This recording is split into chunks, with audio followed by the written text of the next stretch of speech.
नमस्कार दोस्तों, मैं आपसे कुमार स्वागत करता हूं आप सभी का क्लास 10th के फिज़िक्स के इस सेशन में।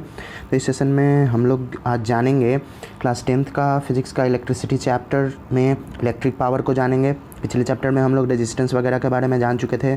Connection, parallel combination, series combination के बारे में हम लोगों ने जाना था पिछले वीडियो में। तो इस वीडियो में हम लोग इलेक्ट्रिक पावर से स्टार्ट करते हैं, उसके बाद हीटिंग इफेक्ट ऑफ करंट जानेंगे और जो कौन कौन से अप्लायंसेज है जिनमें हीटिंग इफेक्ट ऑफ करंट का हम लोग यूज करते हैं वो सारे जानेंगे। और इलेक्ट्रिक पावर को कैसे, मतलब उसका क्या फार्मूला होता है, ये सारा चीज़ आज जानेंगे। तो स्टार्ट करते हैं हम लोग इलेक्ट्रिक पावर से। इलेक्ट्रिक पावर होता क्या है, तो जब भी कोई इलेक्ट्रिक करंट फ्लो करेगा किसी कंडक्टर से तो इलेक्ट्रिकल एनर्जी का यूज होगा। तो हम लोग कह सकते हैं कि करंट ने क्या किया कि वर्क किया, करंट ने वर्क किया क्योंकि वो मूव किया कंडक्टर से, तो वो वर्क किया। तो अब इस वर्क को हम लोग पावर कहते हैं, यानी रेट ऑफ डूइंग वर्क। यानी वर्क को अगर रेट कहेंगे हम, रेट ऑफ डूइंग वर्क, यानी उसे हम टाइम से डिवाइड करेंगे तो इसी को रेट ऑफ डूइंग वर्क को हम लोग पावर कहते हैं। और electric power is the electrical work done per unit time. तो ये हो जाता है हमारा इलेक्ट्रिक पावर, यानी power is equals to work done divided by time taken, P is equals to W by T। अब आगे हम लोग देखते हैं पावर का यूनिट क्या होता है। यहाँ तो हो गया कि वर्क डन किया कौन, तो इलेक्ट्रिक करंट किसी कंडक्टर से मूव करने में, तो उसी वर्क डन के रेट को हम लोग पावर कहते हैं। और power is equals to W by T होता है और इससे रिलेटेड आगे न्यूमेरिकल्स होगा। अब देखते हैं हम लोग यूनिट ऑफ पावर, यानी पावर का यूनिट क्या होगा। तो जब हम कैलकुलेट करते हैं पावर को तो इसे डिवाइड करते हैं, मतलब वर्क डन को हम डिवाइड करेंगे टाइम से। तो वर्क डन का होगा जूल और टाइम का सेकंड, यानी जूल पर सेकंड। और जूल पर सेकंड को हम लोग वाट के नाम से जानते हैं। तो हमारा पावर का यूनिट क्या हो गया, तो पावर का यूनिट वाट हो गया। तो ऐसा यूनिट हो गया इलेक्ट्रिक पावर का वाट, और इसे कैपिटल W लेटर से डिनोट करेंगे। तो यदि हमें डिफाइन करना हो 1 वाट पावर को तो हम क्या डिफाइन करेंगे कि the rate of working 1 joule per second, यानी 1 जूल का वर्क डन पर सेकेंड अगर किया जा रहा है तो हमारा जो पावर होगा, यानी पावर जो होगा वो 1 वाट के इक्वल होगा जब 1 जूल का वर्क पर सेकंड किया जा रहा है, यानी 1 सेकंड में किया जा रहा है। और एक्चुअली होता क्या है, वाट जो है वो बहुत ही स्मॉल यूनिट है। इसका बिगर यूनिट इलेक्ट्रिक पावर का जो होता है वो किलोवाट होता है, और हम लोग कमर्शियल पर्पस के लिए किलोवाट का ही यूज करते हैं। तो जैसे 1 किलो में 1000 ग्राम होता है, उसी तरीके से यहाँ 1 किलोवाट में 1000 वाट्स होंगे। इसको हम लोग सिंपली 1 kW भी लिखते हैं। 1 kW इज इक्वल्स टू 1000 वाट।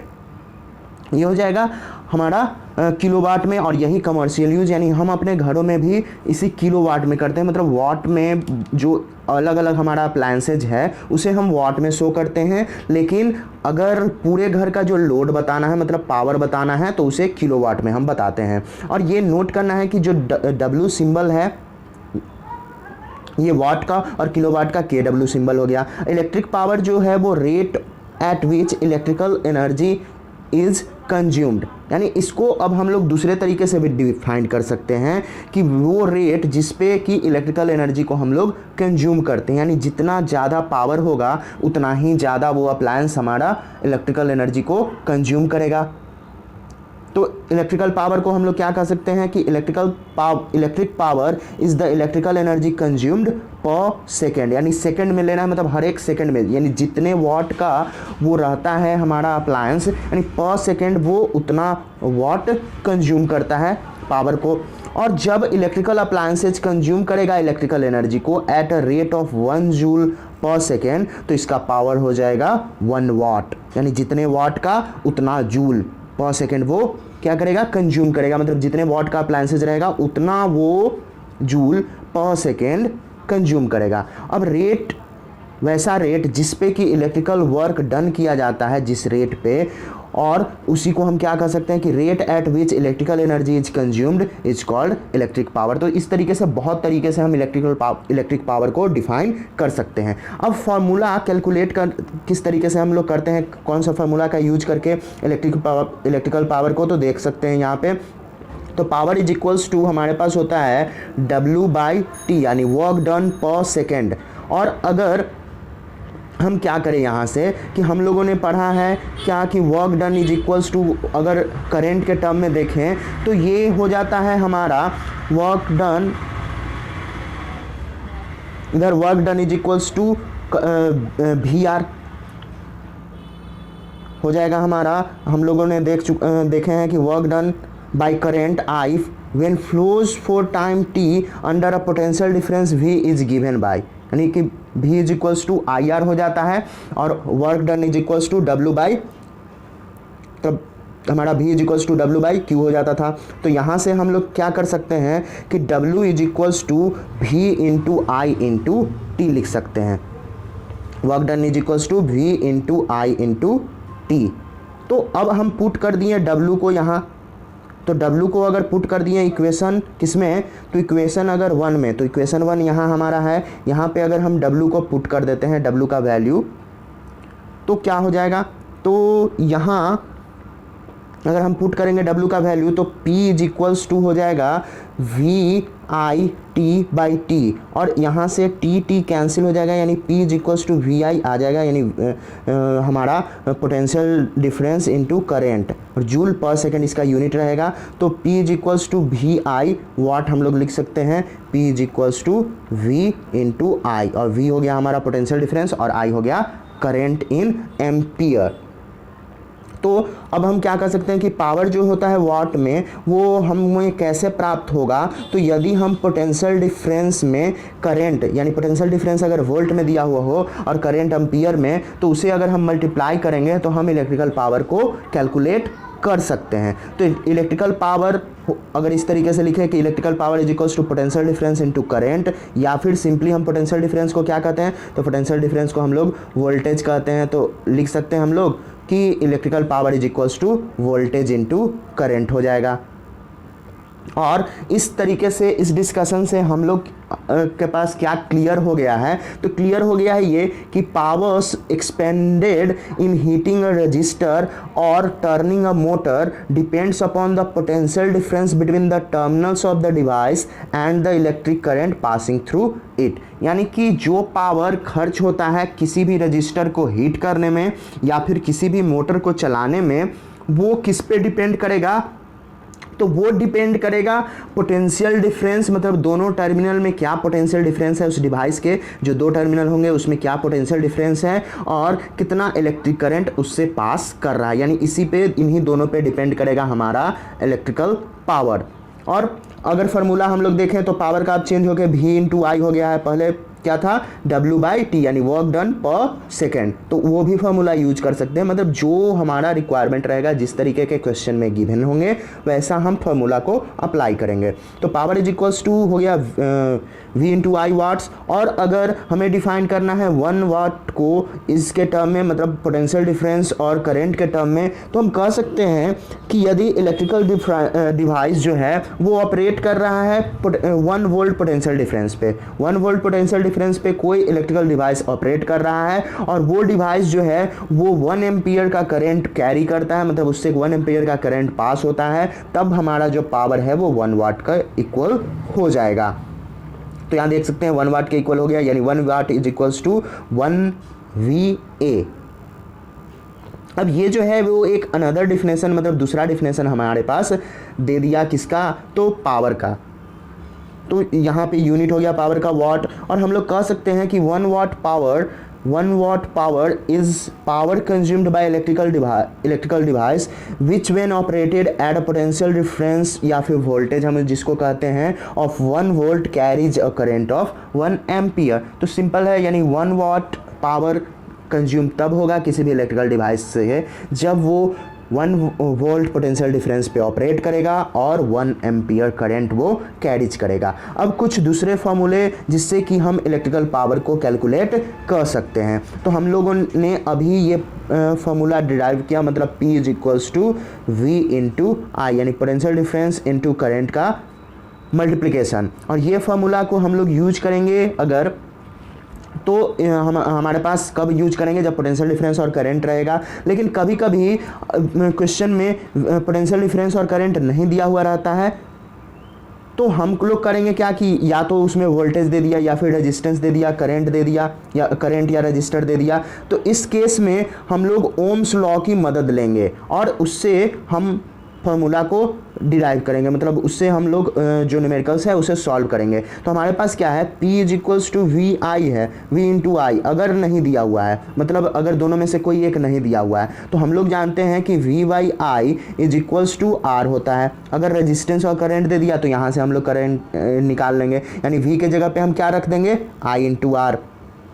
तो V के जगह पे जब हम I इंटू आर रखेंगे, यानी यहाँ पे I इंटू आर रखते हैं, तो हमारा पावर जो है वो कितना हो जाएगा, तो पावर हमारा हो जाएगा, अगर P is equals to V into I है और V के जगह पे हम लोग आई आर रखते हैं, V इज इक्वल्स टू हम लोग जानते हैं कि V is equals to I R होता है। तो अगर हम यहाँ पे आई आर रख देंगे तो आई आर इंटू आई हो जाएगा, यानी कि power is equals to I square R हो गया। तो ये हो गया हमारा पावर, अगर हमारा वोल्टेज या पोटेंशियल डिफरेंस नहीं दिया हुआ है तो ओम्स लॉ की हेल्प से हम लोग पावर को कैलकुलेट कर सकते हैं। अब अगर दूसरे टर्म में हम देखें कि पावर अगर V और R के टर्म में, मतलब यहाँ पे करंट नहीं दिया हुआ है, तो हम लोग जानते हैं कि P is equals to V into I होता है। तो V इंटू आई ये तो हो ही गया। अब V इज इक्वल्स टू हमारे पास I इंटू आर होता है, और यदि I गिवन नहीं है तो I का तो प्लेस है, यहाँ पे I का प्लेस है, इसके जगह पे हम क्या रखेंगे, यानी कि I is equals to V by R हो जाएगा। तो यहाँ से पावर का फॉर्मूला क्या हो गया कि P is equals to V into, अब I के जगह पे क्या रखना है, V बाई आर, यानी V स्क्वायर बाई आर हो जाएगा पावर, जब करेंट हमारा गिवन नहीं है।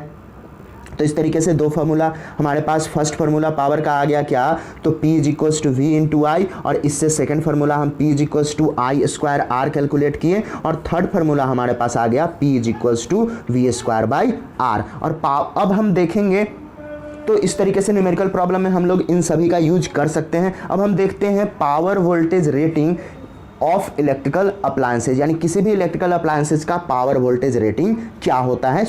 तो हर एक इलेक्ट्रिकल अप्लायंसेज, जैसे कि इलेक्ट्रिक बल्ब हो गए, इलेक्ट्रिक बल्ब, रेडियो, फैन, इन सब का एक लेवल दिया हुआ रहता है, जिस पे एक मतलब प्लेट, उस पे इसके वोल्टेज के बारे में बताया जाता है कि कितना वोल्टेज ये कंज्यूम करेगा। उसके बाद इलेक्ट्रिकल एनर्जी कंज्यूम्ड, मतलब इलेक्ट्रिकल एनर्जी कंज्यूम्ड कितना वोल्टेज हम अप्लाई कर सकते हैं, यानी कितने वोल्टेज पे इस अप्लायंसेज को हम ऑपरेट कर सकते हैं। वो सारे जो भी अप्लायंसेज होते हैं इलेक्ट्रिकल अप्लायंसेज, उनमें उनका वोल्टेज और इलेक्ट्रिकल पावर कितना वो कंज्यूम कर सकते हैं वो दिया हुआ रहता है। जैसे अगर एग्जाम्पल हम लोग देखें तो एक पार्टिकुलर बल्ब देखते हैं अगर हम अपने घर में, तो सिंपल हम लोग जो एलईडी बल्ब लगाते हैं वो कितना रहता है, तो वो पावर के बारे में बताता है कि वो 9 वाट पावर का है। जो सिंपल हमारा बोलते हैं ना कि 9 वाट का एलईडी बल्ब दीजिए तो दुकान में, तो वो 9 वाट पावर कंज्यूम करता है। और अगर हम लोग जो 100 वाट का जो बल्ब हम लोग पहले जलाते थे, जो येलो लाइट जिसमें से आता था, मतलब वाइट कलर का जो लाइट रहता था येलो, उसमें वो कंज्यूम करता था 100 वाट, तो उसको बोलते थे कि 100 वाट का बल्ब। और वो जो वोल्टेज के अप्लाई उस पर करते थे वो 220 वोल्ट का वोल्टेज अप्लाई करते थे। तो उस बल्ब पे आप लोग देख सकते हैं अगर आपके पास हो तो उसके ऊपर वो ये सारा प्रिंटेड रहता है, मतलब 100 वाट का बल्ब उस पर प्रिंट रहेगा और 220 वोल्ट भी प्रिंट रहेगा। अब 100 वाट मीन्स हुआ क्या कि वो जो बल्ब है वो 100 वाट पावर कंज्यूम करेगा जब उसे हम 220 वोल्ट पे ऑपरेट कर रहे हैं, यानी कि ये 220 वोल्टेज पे यूज हम इसे कर सकते हैं उस बल्ब को। अब पावर रेटिंग इलेक्ट्रिकल अप्लायंसेज का हमें बताता है कि किस रेट से वो इलेक्ट्रिकल एनर्जी को कंज्यूम करेगा वो अप्लायंसेज। जैसे अगर पावर रेटिंग 100 वाट है किसी बल्ब का, इसका मतलब क्या हुआ कि ये जो है वो electrical energy 100 joule per second electrical energy consume करेगा। और वही हमारा जो 9 वाट का एलईडी बल्ब रहता है वो 9 जूल पर सेकेंड कंज्यूम करेगा। तो देख सकते हैं कितना डिफरेंस हो जाता है पावर का। इसी कारण से हम लोग अब एलईडी बल्ब का यूज कर रहे हैं। और यदि हम लोग जाने कि पावर और वोल्टेज जो है किसी भी इलेक्ट्रिकल अप्लायंसेज का तो हम आसानी से करेंट भी फाइंड आउट कर सकते हैं, क्योंकि पावर का फॉर्मूला हमारे पास क्या है कि P is equals to V into I है। तो अगर करेंट हमें पता करना है कि कितना करेंट फ्लो हो रहा है तो I इज इक्वल्स टू हो जाएगा P बाई V, यानी जितना पावर है उसे अगर हम पोटेंशियल डिफरेंस या फिर जिसे हम वोल्टेज कहते हैं उससे अगर हम डिवाइड कर देंगे तो हमारा पावर करेंट जो उस अप्लायंस से फ्लो हो रहा है वो हम फाइंड कर सकते हैं। तो अब हम नीचे देखते हैं पावर वोल्टेज रेटिंग कुछ इलेक्ट्रिकल अप्लायंसेज का और वो कितना करंट ड्रॉ करते हैं। तो देख सकते हैं यहाँ पे ट्यूबलाइट जो है वो 40 वाट का होता है, अभी तो 36 वाट का भी आने लगा, उससे भी कम आने लगा। लेकिन ये वोल्टेज जो रहेगा, वोल्टेज को हम कम नहीं करते हैं। वोल्टेज हमारे जो होम अप्लायंसेज हैं यानी इंडिया में वो सब 220 वोल्ट ही रहते हैं। अब ये जो 40 वाट है 220 वोल्ट है तो ये 0.18 एम्पियर करेंट ड्रॉ करेगा। उसी तरीके से इलेक्ट्रिक बल्ब या फिर जो लैंप होता है वो 60 वाट का पहले होता था, वो 0.27 एम्पियर करंट ड्रॉ करेगा पर सेकेंड। रेडियो सेट जो है वो 80 वाट का, ये भी 220 वोल्ट ही वोल्टेज तो उतना ही रहेगा, ये 0.36 एम्पियर। अब इलेक्ट्रिक फैन की बात की जाए तो ये 100 वाट का, ये 60 वाट का भी आता है। अब तो ये 100 वाट हो गया, 220 वोल्ट यूजुअल वोल्टेज हो गया और 0.45 एम्पियर ये करंट ड्रॉ करेगा। टीवी सेट का बात किया जाए तो टीवी सेट जो पहले CRT स्क्रीन रहता था वो 120 वाट का रहता था, 220 वोल्ट वो वोल्टेज पे ऑपरेट होता था और 0.54 एम्पियर वो करंट ड्रॉ करता था। उसके बाद अगर रेफ्रिजरेटर की बात की जाए तो 150 वाट का होता है, 220 वोल्ट वोल्टेज हो गया और 0.68 एम्पियर वो करंट ड्रॉ करेगा। इलेक्ट्रिकल आयरन 750 और 1000 वाट का भी रहता है इलेक्ट्रिक आयरन, तो ये और 220 वोल्ट ये वोल्टेज होगा और 3.4 एम्पियर ये करंट ड्रॉ करेगा। अगर इलेक्ट्रिक हीटर की बात की जाए तो ये 1000 वाट या फिर इससे भी ज़्यादा वाट का होता है और 220 वोल्ट पे ही ऑपरेट होगा, 4.5 एम्पियर ये करंट ड्रॉ करेगा। उसी तरीके से अगर इमर्सन हीटर जिसे कि हम लोग क्या करते हैं कि सर्दी के दिनों में पानी गर्म करते हैं, वो 1500 वाट का होता है, इससे कम का भी होता है लेकिन वो ज़्यादा टाइम कंज्यूम करता है हीट करने में वाटर को, और ये 220 वोल्ट पे ही ऑपरेट होता है और 6.8 एम्पियर करंट ड्रॉ करता है। जबकि वॉशिंग मशीन जो है वो 3000 वाट और इससे कम का भी आ गया है आजकल, तो 3000 वाट पावर कंज्यूम करेगा, 220 वोल्ट वोल्टेज और 13.6 एम्पियर करंट ड्रॉ होगा। तो ये जो वाट है इससे हम लोग क्या कर सकते हैं कि ये करेगा क्या कि 1 सेकेंड में ये इतना जूल एनर्जी कंज्यूम करेगा। तो यहाँ हम लोगों ने देख लिया कुछ इलेक्ट्रिकल अप्लायंसेज। तो देख सकते हैं ये बल्ब पहले जो यूज होता था, ये इस तरीके का टीवी, ये आयरन हो गया, ये इलेक्ट्रिकल हीटर हो गया और ये वॉशिंग मशीन हो गया। अब आगे हम लोग इससे रिलेटेड मतलब कुछ न्यूमेरिकल्स हैं उसे सॉल्व कर लेना है। अब आगे हम लोग कुछ नेक्स्ट टॉपिक देखते हैं, जैसे कि एक इम्पॉर्टेंट फार्मूला है जिससे कि हम कैलकुलेट करेंगे इलेक्ट्रिकल एनर्जी को। तो इलेक्ट्रिकल पावर यहाँ पे दिया गया है, तो इलेक्ट्रिकल पावर होता क्या है, तो इलेक्ट्रिकल पावर यानी P is equals to electrical energy, यानी इलेक्ट्रिकल एनर्जी हो गया E से हम लोग डिनोट कर देते हैं और डिवाइडेड बाय टाइम टेकन। तो ये टाइम स्मॉल में हम ले लेते हैं टाइम टेकन हो गया। तो अगर इलेक्ट्रिकल एनर्जी अगर हमें निकालना है कि कितना इलेक्ट्रिकल एनर्जी है तो हम पावर को टाइम से मल्टीप्लाई कर देंगे तो हमारा इलेक्ट्रिकल एनर्जी फाइंड आउट हो जाएगा। तो देख सकते हैं यहाँ पे electrical energy P into T है। और ये ऑब्वियस है कि इलेक्ट्रिकल एनर्जी जो कंज्यूम करता है कोई भी इलेक्ट्रिकल अप्लायंसेज वो हो जाता है प्रोडक्ट ऑफ पावर रेटिंग, यानी कितना पावर रेट है, और time for which it is use, यानी कितने टाइम तक वो यूज किया गया। तो इस तरीके से इलेक्ट्रिकल एनर्जी को हम लोग कैलकुलेट कर सकते हैं कि कितना इलेक्ट्रिकल एनर्जी वो कंज्यूम करेगा जब हम उसके पावर को जान रहे हैं और कितने देर तक हम उसे यूज कर रहे हैं ये भी जानते हैं, तो हम उसके इलेक्ट्रिकल एनर्जी को कैलकुलेट कर सकते हैं। और इस कैलकुलेशन से हमारे पास क्या आया कि इलेक्ट्रिकल एनर्जी जो हम कंज्यूम करेंगे किसी भी इलेक्ट्रिकल अप्लायंसेज का वो डिपेंड करेगा दो फैक्टर पे। फर्स्ट जो है वो power rating of the appliances, यानी उस अप्लायंसेज का कितना पावर रेटिंग दिया गया है, और टाइम यानी कितने टाइम तक हम उसे यूज कर रहे हैं। तो ये फार्मूला हो गया। अब इस फार्मूला से electrical energy is equals to power into time. अब पावर का हम यूनिट जानते हैं वाट और टाइम का जो है वो आर। तो यहाँ से इलेक्ट्रिकल एनर्जी का जो यूनिट होगा वो वाट आर हो जाएगा और इसे इस तरीके से WH से शो करते हैं। WH ये वाट आर हो जाता है और यही हमारा बताता है कि कितना इलेक्ट्रिकल एनर्जी कंज्यूम कर रहा है वो डिवाइस, यानी वाट आवर।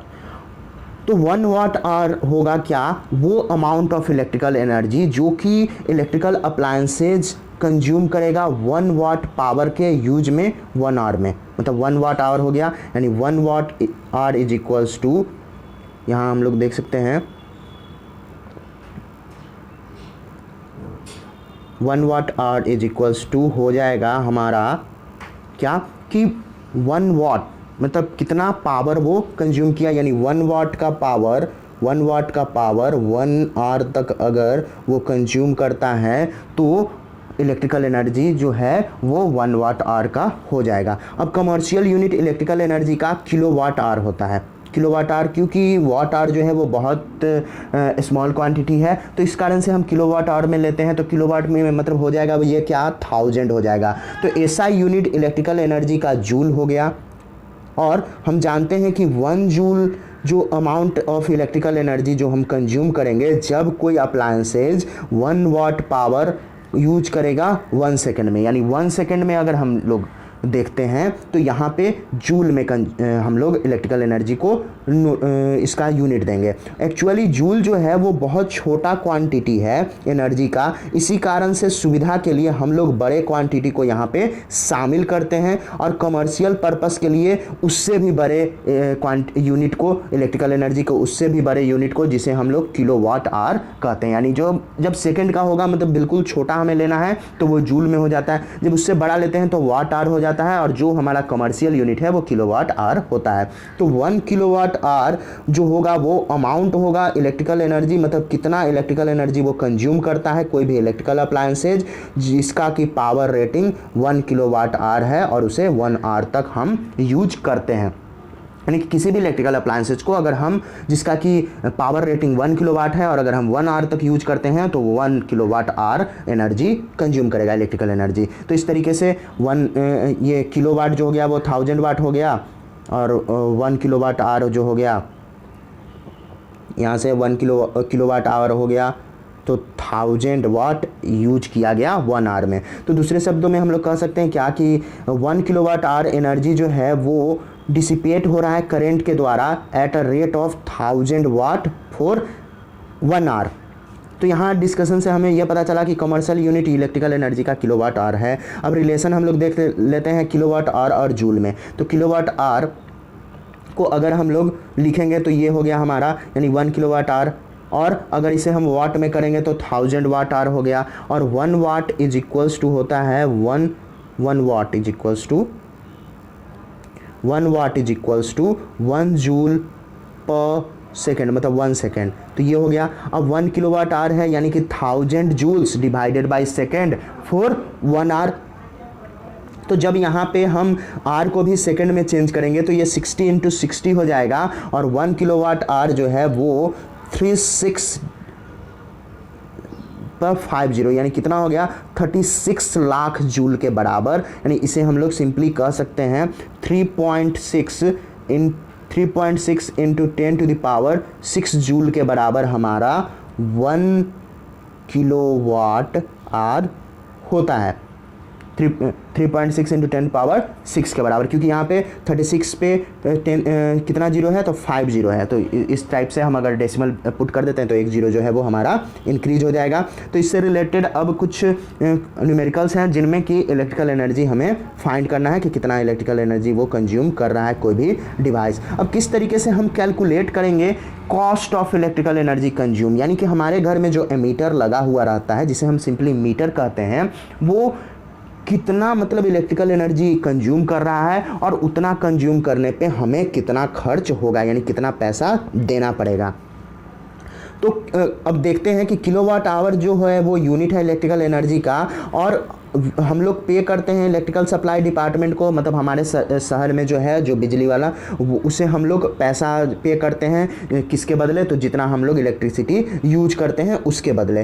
तो 1 यूनिट ऑफ इलेक्ट्रिसिटी का कॉस्ट अगर 3 रुपये है तो 3 रुपये से अगर 5 रुपये है या फिर कहीं कहीं और भी ज़्यादा है कमर्शियल यूज में, तो जो रेट होगा वो वैरी करेगा प्लेस से प्लेस। तो इस चेंज को हमें देखना है टाइम टू टाइम और ध्यान देना है। तो अब कैसे कैलकुलेट करेंगे, तो यदि हम कह रहे हैं कि 1 यूनिट इलेक्ट्रिकल एनर्जी का कॉस्ट है 3 रुपीज़, इसका मतलब क्या हुआ कि 1 किलोवाट आवर इलेक्ट्रिकल एनर्जी का कॉस्ट हो गया 3 रुपीज़। यानी जितना किलोवाट आवर हम लोग क्या करेंगे, इलेक्ट्रिकल एनर्जी को कंज्यूम करेंगे, उतना से हम मतलब 3 अगर है तो 3 से मल्टीप्लाई कर देंगे, अगर 4 है तो 4 से, 5 है तो 5 से, यानी कि जितना पर यूनिट बिजली बिल है उससे हम मल्टीप्लाई कर देंगे। तो इलेक्ट्रिकल मीटर हमारे घरों में वो मेजर करता है इलेक्ट्रिकल एनर्जी को जो कि हम कंज्यूम करते हैं, और किस यूनिट में, तो किलोवाट आवर्स में। तो इस तरीके का पहले पुराना मीटर इस टाइप से होता था, अब तो ये इलेक्ट्रॉनिक मीटर आने लगा है।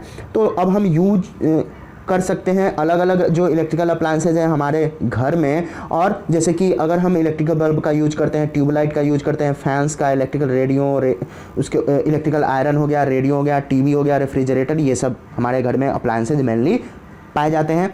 और जितने भी हाउस होल्ड इलेक्ट्रिकल अप्लायंसेज हैं वो कंज्यूम करते हैं इलेक्ट्रिकल एनर्जी डिफरेंट रेट्स पे, यानी सबका जो पावर है वो अलग अलग होता है। और हमारा इलेक्ट्रिसिटी बिल डिपेंड करता है ये टोटल इलेक्ट्रिकल एनर्जी, यानी हमारे सारे अप्लायंसेज मिल करके किसी टाइम पीरियड यानी 1 मंथ पे अगर आता है तो 1 मंथ में वो कितना इलेक्ट्रिकल एनर्जी को वो कंज्यूम किए। तो हम कह सकते हैं मतलब 1 मंथ में ही, और कितना कॉस्ट होगा इलेक्ट्रिकल एनर्जी कंज्यूम का, इसे कैलकुलेट हम लोग कर सकते हैं उस यूनिट के हिसाब से, यानी कितना किलोवाट वो कंज्यूम किया, यानी उतना यूनिट हो गया, कितना यूनिट आया उसको हम सिंपली मल्टीप्लाई कर देंगे तो उतना कॉस्ट होगा। लेकिन अगर आप देखेंगे जो हमारा जो मीटर का जो बिल रिसिप्ट होता है उसमें कुछ अदर चार्जेज भी दिए हुए रहते हैं, तो उन चार्जेज को कंसीडर नहीं करना है, वो चार्ज अलग होते हैं। मेनली अगर हम मल्टीप्लाई कर देंगे जितना यूनिट है उसको जो रेट है पर यूनिट उससे, तो हमारा इलेक्ट्रिकल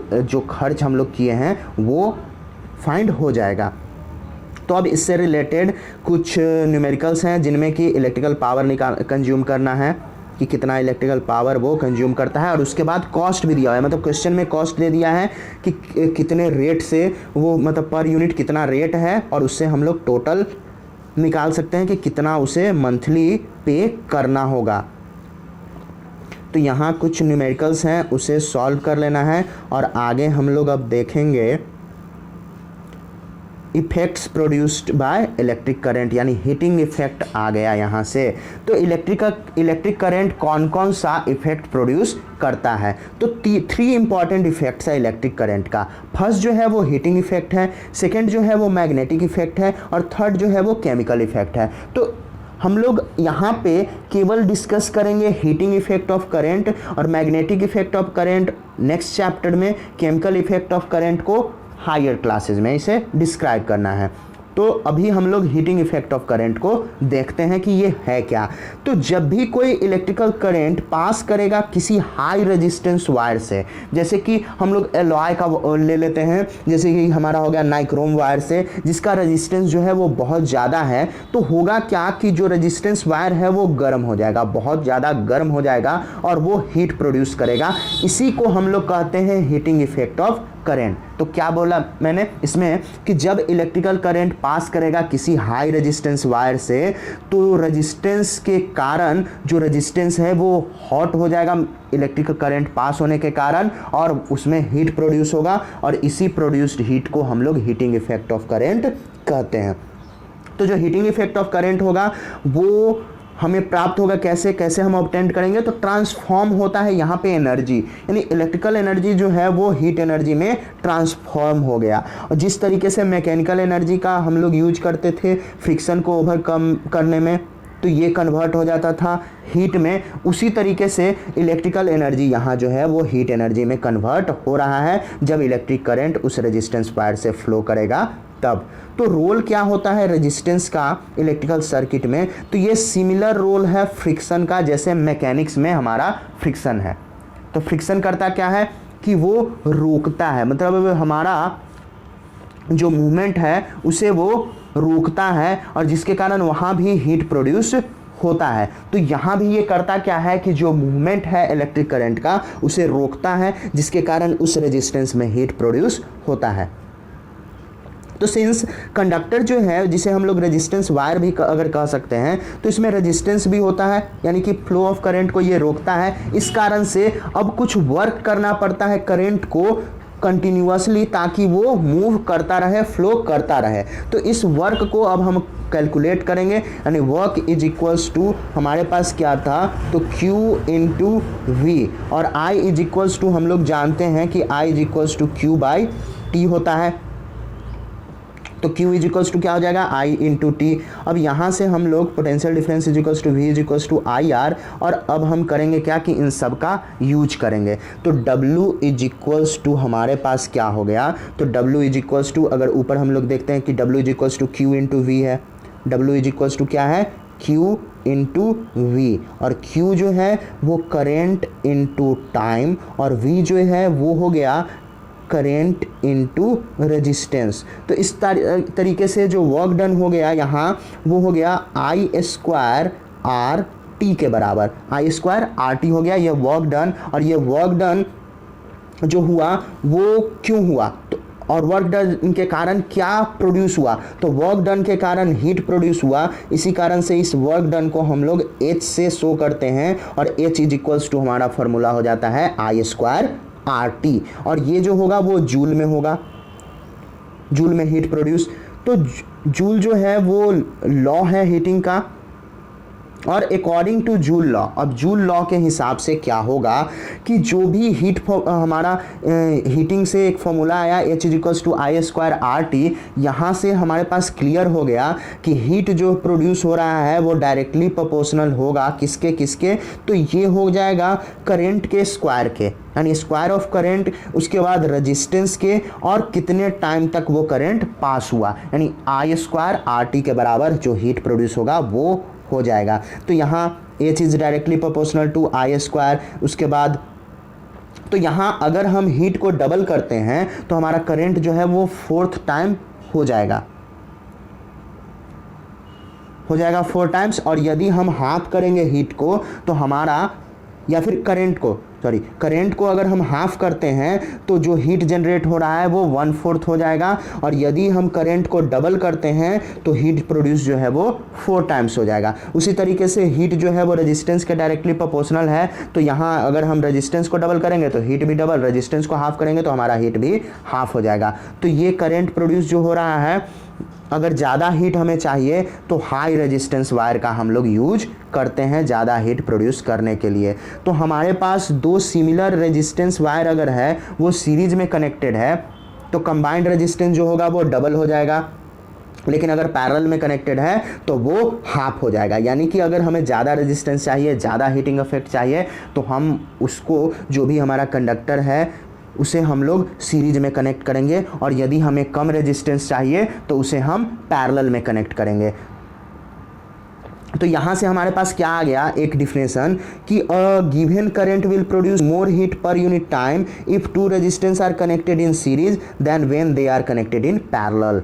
और एक और हमारे पास है कि हीट जो है वो टाइम के प्रोपोर्शनल है, यानी कि जैसे जैसे टाइम हमारा पास होते जाएगा हीट जो है वो ज़्यादा होते जाएगा। तो हम लोग देखते हैं आयरन को ही ज़्यादा देर तक अगर हम गर्म करते हैं तो वो मतलब ज़्यादा गर्म हो जाता है, तो ये डायरेक्टली प्रोपोर्शनल हो गया हमारा।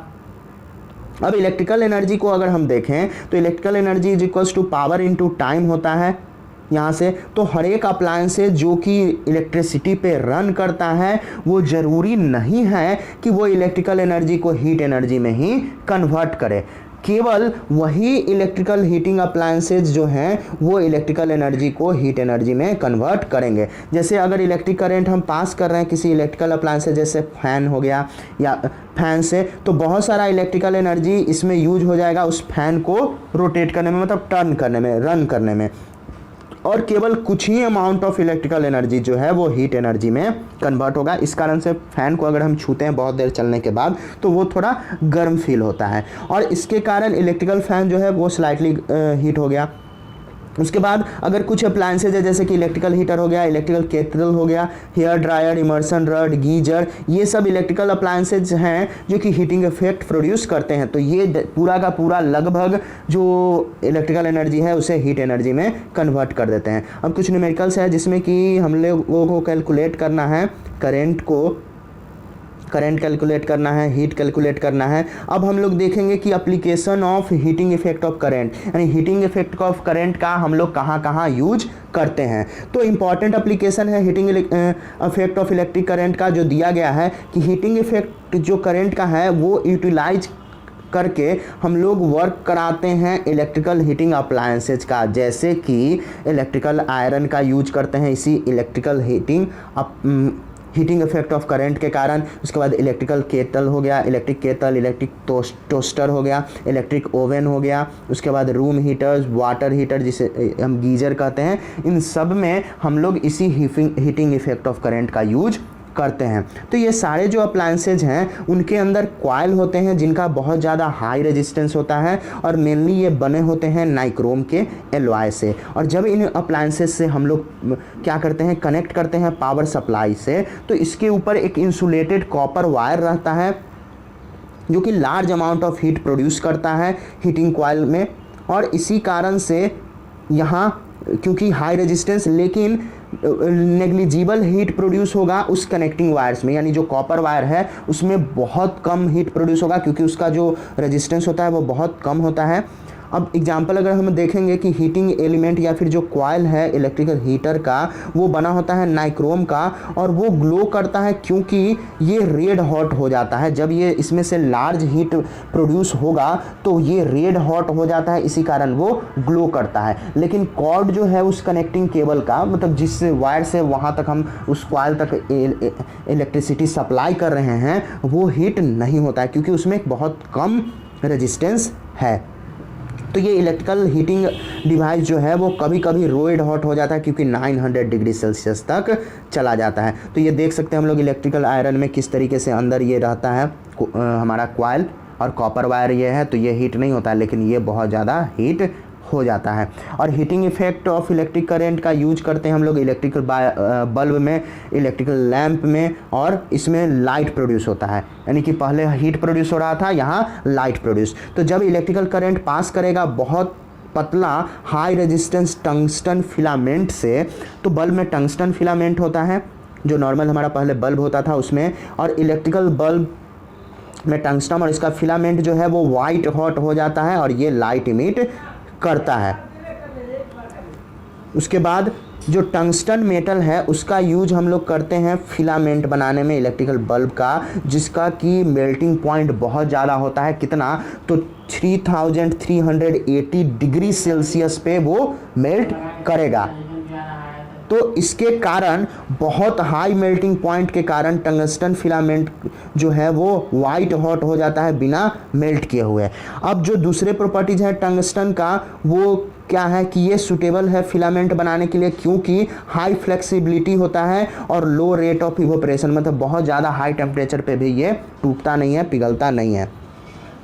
तो ये ग्लो करता है वाइट हॉट और लाइट भी इमिट करता है, और इसका टेम्परेचर भी, मतलब यहाँ पे भी हीट प्रोड्यूस होता है वो लगभग 2500 डिग्री सेल्सियस तक। और यदि एयर प्रेजेंट हो हमारे इलेक्ट्रिकल बल्ब में तो क्या होगा कि जो बहुत ज़्यादा हॉट टंगस्टन फिलामेंट है वो जल्दी जल जाएगा ऑक्सीजन के कारण।